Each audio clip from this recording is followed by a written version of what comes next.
I'm at the end of this bridge that doesn't seem to go anywhere. It's right next to a golf course. I might be technically standing on the golf course right now, but I don't know. I feel like I'm not harming anything. It's right off a public path that like anybody can walk to, right by some really, really nice apartments. I'm looking out this balcony right now that this person can step onto and be watching me. The idea of people watching me, I mean, I talked about this just in a very recent video, is really nerve-wracking for me. Ooh, you might have been able to hear my wrist crack with this nice little crunch. I suffer from chronic pain, and it's becoming harder and harder to ignore these days. I'd still say it's in the mild to, at worst, moderate stage most of the time, but I'm starting to realize that there is a good possibility, I mean, even with all the maintenance that I can do, that it is going to continue to worsen with my day-to-day living. And that's something that, I don't know, it's scary for me, and I try to deny. I give my chronic pain a lot more power, ironically, by refusing to acknowledge it and by pretending that it's not there. Or even if I can pretend that it is there, I'll do some little, mental gymnastics to try to convince myself that it doesn't bother me even if it is there. Like I'm already one of these monks or yogis that have done all this meditation and can now be so present with their pain that it literally ceases to be pain. Somebody just texted me, and I will respond to it maybe in a little bit.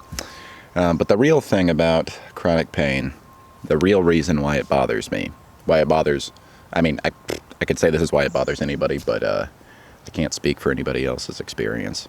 The real reason that it bothers me is because it's a reminder that I am ever changing, and I am moving down a path that everybody moves down, which is the path toward eventual non-existence, of death, of no self, whatever you want to call it. Self. I just said self. I'm heading down a path to not being here anymore.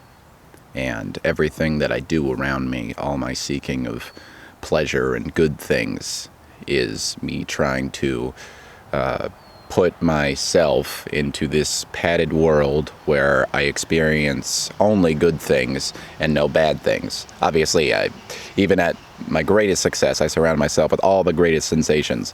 There's still going to be some negative sensations creeping their way into there. As it happens in my day-to-day life, there are quite a few negative sensations. I mean, one of those negative sensations is the attempt to escape from the negative sensations. And I think chronic pain is just one of those things that is just a reminder of my immortality. And in some ways a reminder of my frailty. Like, hey, I had this capability at one time that I could just write like all that I wanted to on the computer and not feel any effect of it. And hey, now I need to do wrist warm-ups to be able to do that. Now, sometimes, like even with the wrist warm-ups, there will still be pain, and I just got to power through it for as long as I can until it becomes literally intolerable. But it totally sucks me out of the zone of writing, and I don't really know what the answer is. Is it just a matter of perception? Do I just stop viewing the chronic pain as this big dark phantom? Because I mean, it's not. Objectively, it's just a sensation that is in my experience, just as is the sensation that clothing is touching my skin, but that one doesn't seem to bother me as much, even though, it is ever present. This one's more imposing, again, I think, because it is such a threat to the fact that I am here. My ego's sense of I am here and I am going to stay. I just find that interesting. This little pain right here that I feel from a flick of the wrist, that has implications so much larger than just simply the pain that it is. It carries the implication of there is impermanence. Like, impermanence is a fact, and it's not one that's subject to reason at all. It's not one that I'm going to ever talk my way out of, or think my way out of, or emote my way out of. There is going to be an end to Joe as we know him. And all other things as well. But of course, what does my ego focus on the most? It's me.